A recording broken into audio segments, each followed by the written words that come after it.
Welcome back to Dose of Social, your recipe for social media success. I'm Lindsay Mauk, and I'm so excited to share our first episode of 2026. Today, we're diving into a topic that comes up constantly with our clients: old social media versus new social media. What's actually changed in the way social media works today? We've seen a lot of nostalgic posts recently in the first few weeks of 2026, reminiscing back to the days of 2016. Why is that? Kayla and I have so much to say on this topic that we've divided this episode into two different parts. In part one today, we're talking about why organic only social media strategies no longer work the way they used to, how paid social media fits into a modern social media strategy, and why content, video, and distribution matter now more than ever. If you're a brand or business owner who feels stuck inside 2016 or 2018 social media habits, this episode is going to help you rethink your approach and understand how social media really works in 2026. Let's get into it. Welcome to Dose of Social, your recipe for social media success. I'm Lindsay Mauk. I'm Kayla Pearlstein. And this is Dose of Social. Wheel of Fortune. I love it. So excited.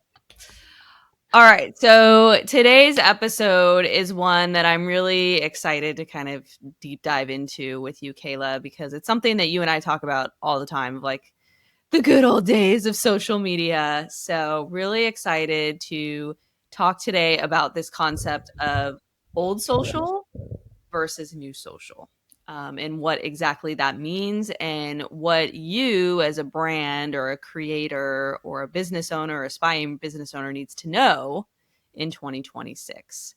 So Kayla, when you think of the word old social, what immediately comes to mind for you? Tom from MySpace. Shout out to Tom, MySpace alum over here. I know. What do you think of immediately? I mean, I definitely think of like Friendster, the MySpace days. I think of Twitter, RIP. R.I.P. I think of the days where I would just post a photo to Instagram. Like I'd take a picture of something random and post a photo, and With I their had awful collage setups, I was going back through my old feed and was embarrassed. yeah, like horrible filter, like god awful filters, like the So worst filters, like blurry ass photos, not giving an F, just posting like whatever felt kind of in the moment of like. And I really feel like I thought of Instagram as a photography app for a long time, Mhm. like especially in the beginning, as a user. And this is, we'll get into brands, but when I think of old social, I think of like posting a photo, not doing stories didn't even exist in old social, not less real time. Like I think in old social, it was like real time posting was like posting to your feed in real time, which Mhm. like who does that nowadays? Like definitely not me. So let's talk new social for a second. How would you define new social in one sentence? Ooh, you're tricking me today, Kayla. Well, I mean, new social, I would say, is all about video, dynamic content, personality driven content, engagement with your followers and being authentic online, and having that direct line of communication to whoever you're corresponding with too. I Mhm. think that's probably how I would define new social, but I would say like the pillar of new social is video driven content. Yeah. That How was about good. you, Kayla? What would you say if you were to define new social in one line? I agree with you, but I also think new social is more about strategy, which, I mean, we might as well get into it now, but you need to have more than just an organic strategy with new social. Yeah, I mean, I think that's getting more into like the overall.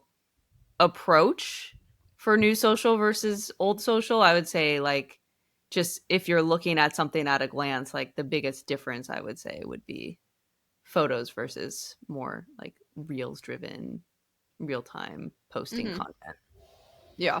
But yeah, all right. Well, let's dig into it. So, in old social, so many brands relied on organic only strategies. Just you had an Instagram page, you had a Facebook page, Twitter page. Why did that work back then, Kayla, and why doesn't it work now? I think it worked back then because you were reaching more people back then. I think social media has become so saturated that it's a lot harder to get a specific outcome with organic only. And we've seen that with a lot of our clients. I've had to explain, organic social is very much needed. I'm not saying that it's not, but it is part of your marketing funnel. So you need organic social, SEO, you need a website, you need email marketing, paid advertising. And if you're not doing all of the above, you're not going to get the same results as some of these other brands are or that you're competing with. Yeah, I think in the era of old social, there was a thought that organic social would be enough for a brand in some, not in every aspect, but a lot of brands thought, "Oh, well, I could just post on Instagram and Twitter and that's my marketing strategy." And like that's not the case at all, and it's just one component, it's one spoke in your wheel. It's definitely not the bicycle. Yeah. So, yeah, no, I think that is a really good point. And do you feel like brands are still stuck in that mindset today, Kayla, in 2026? I do think there are some that are still stuck in that mindset. But, then there are some that are starting to understand that it's turning into a very pay to play situation. And organic is just as important because if you're running these paid ads, you need to have content that is updated and consistent on your channel. Kayla, you just mentioned the phrase pay to play. Can you describe what that means to our audience? Yes. So we'll go with Meta, for example. Meta is a heavy pay to play platform. Your organic posts on Facebook are reaching less than 1% of your followers organically. They want you to put money behind boosting, behind paid advertising, so your content gets seen more. And so if you're paying to play, you see more results. But if you're not, your content's going to be kind of stagnant and not really reach more of a community organically.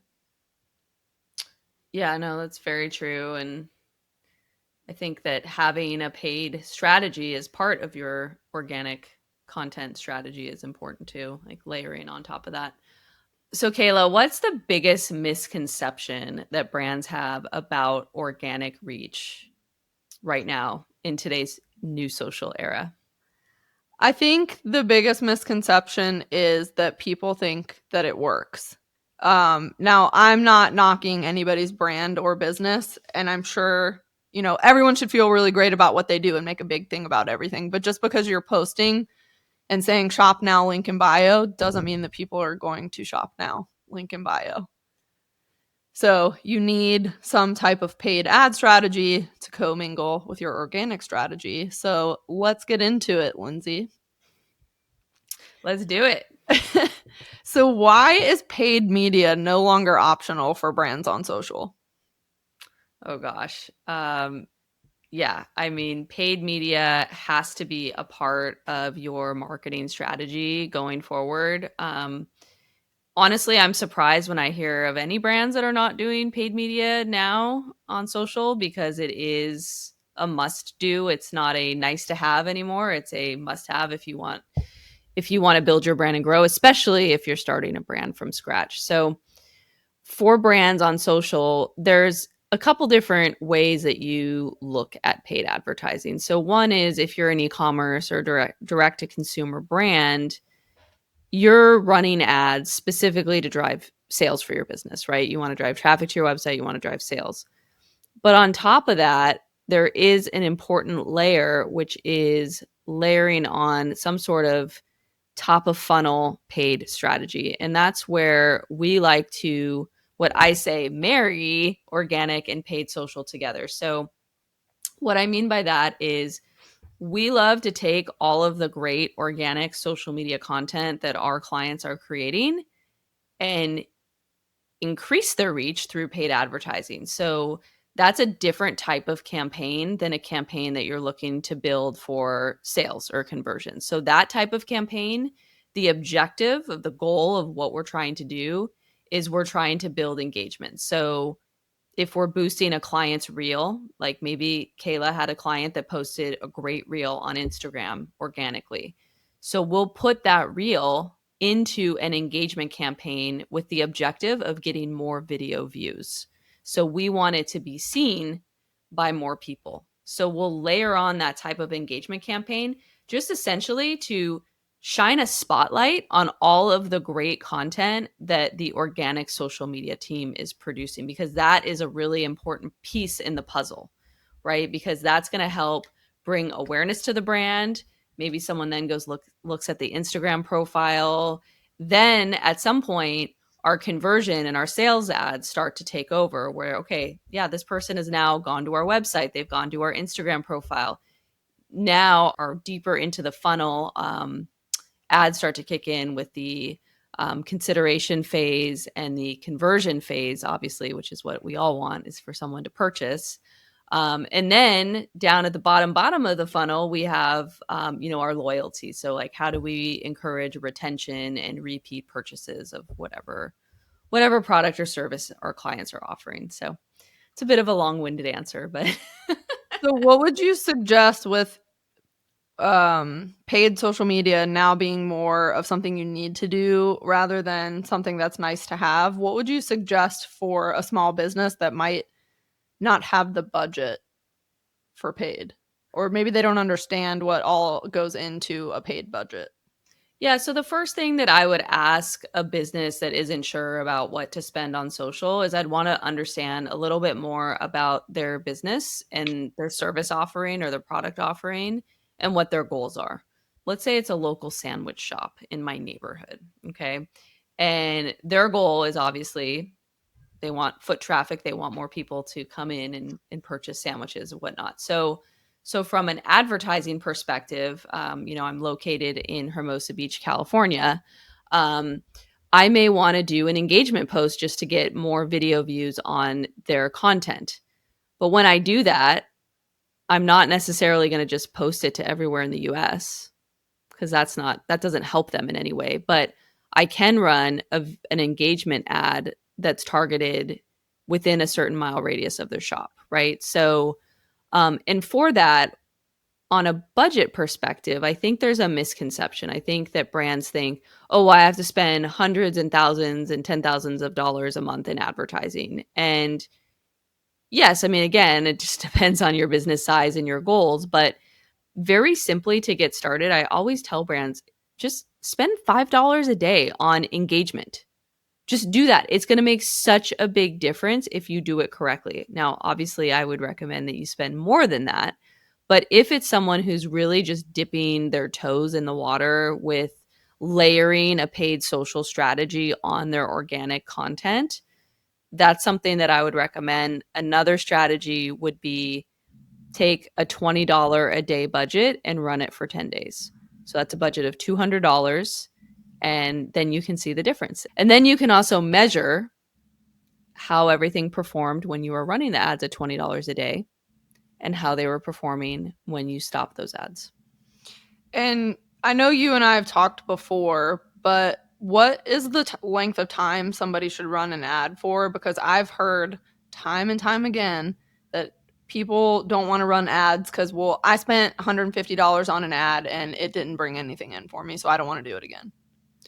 Yeah, I have a hard time. I hear that a lot. And there is a lot of PTSD on the ads platform. And usually it's because a business owner or a brand just they hit that boost post button and they're like, cool, I'm going to run this ad.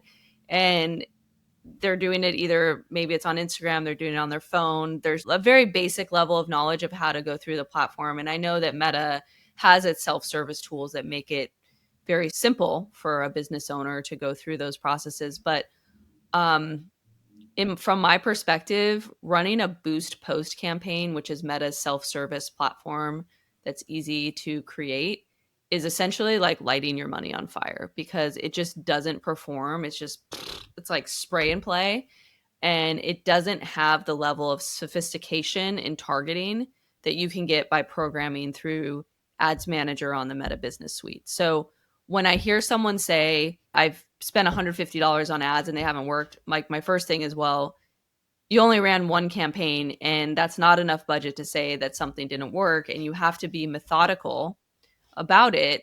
And you also have to be willing and devoted to test, right? Like whenever my clients and I move into a paid advertising campaign, I say, what is your appetite for this test? Like, are you willing to let it run for 10 days? Are you willing to let it run for 30 days? Like, what is your appetite for if it doesn't perform?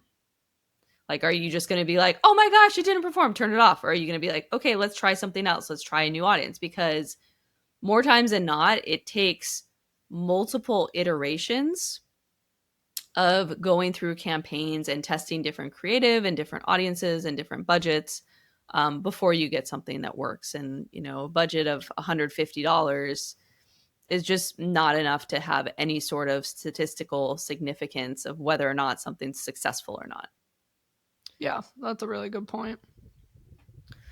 I mean, typically what I tell my clients is that if you are really invested in data for paid, and this is more from the conversions perspective, not necessarily like layering on for organic engagement. I always say at least $5,000 for testing, $5,000 budget. It's a pretty good budget. Yeah, but it's sales driven, right? So you're going to spend 5,000 and ideally you're going to make more than that in sales. Yeah. All right, let's get into more of content style and distribution. Old social versus new social. Why did polished aesthetic content work in old social, and why is raw personality driven content winning now, in your opinion? I think this just has to go back to the formats of content that are working best right now in social. It seems like I mentioned earlier, video is really kind of where it's at now. And I think this style of people filming themselves talking to the camera, like that didn't exist in old social. Like I don't even think we had those capabilities of like uploading that type of content back in the day, but I think it really gives someone an insight into who you are and your personality and what you look like, and you can you feel like you know the person or the person behind the brand a little bit better. I think the polished aesthetic feed previously worked just because that was the format that everyone was using, right? And now it's just shifted. Um, but yeah, I mean, I think the days of the perfect feed, I think it's still important to have a good looking feed, but I don't think it's as necessary as it was back in 2018. Yeah, I was going to say with our clients, we still like to have a type of feed that looks nice because we want it to be really clear that you understand who our client is and or what they do when you come to their feed, and it's not complete chaos like it might look like on TikTok.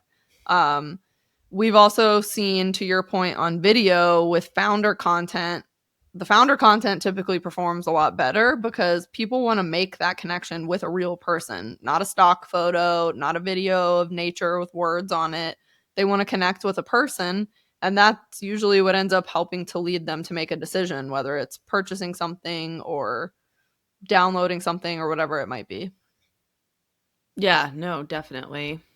So, Kayla, how do you think new social, and let's talk just Instagram specifically, how do you think Instagram in this new era of social rewards different types of content formats? Like, do you see them prioritizing one specific type of content over another?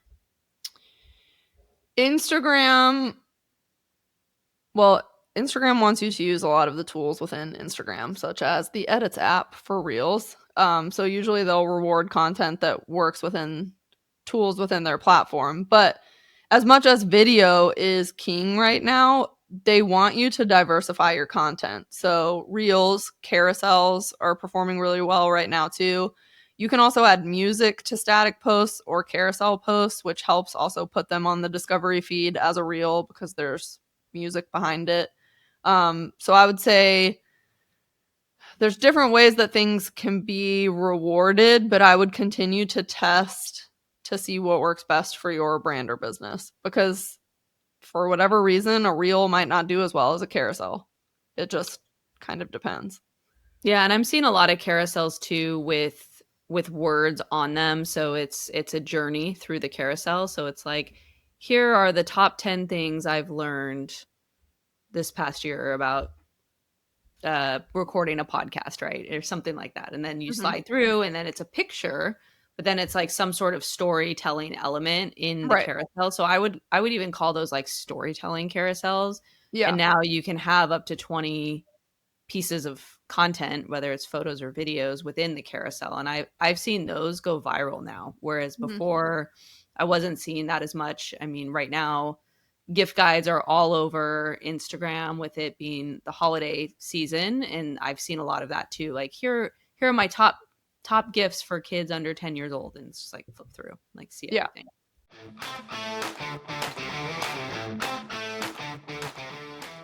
All right, that wraps up part one of our conversation on old social versus new social.